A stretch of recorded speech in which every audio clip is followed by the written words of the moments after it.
Who am I as a reader? Well, I've been reading for just about as far back as I can remember. In case you haven't been able to tell, I'm a huge science fiction and fantasy fan, which would qualify me by primary school standards as a nerd. If you called me that a few years ago, I'd probably be mortified. But now, I couldn't be more proud of that title. You see, I think all of this love came from my dad originally, who was, and still is, an avid reader, especially in the sci-fi and fantasy genres. Thanks to him, I was introduced to the worlds of Star Wars, The Lord of the Rings, and Dune, in addition to countless others. And the fact that he owned an NES expanded that reading into the field of video games. So my repertoire has grown to include the worlds of Mass Effect, The Legend of Zelda, and Earthbound, just to name a few.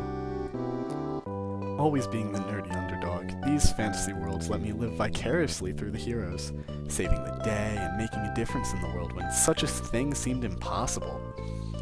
As time went on, though, these unfathomable goals suddenly became a lot closer to my reach. I couldn't save the world, but I could improve someone's day, when making them smile could be as crucial as driving back an army.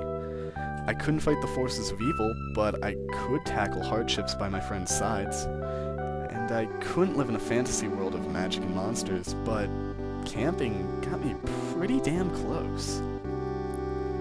Eventually, as I grew and matured as a person, I saw myself becoming strikingly close to the fictional heroes I dreamed about.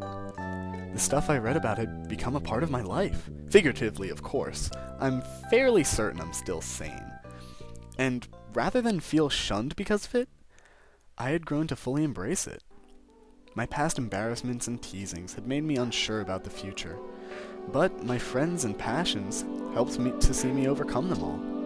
And in the end, though life may blow up in your face at times, as it did for me, it is important to remember one crucial detail.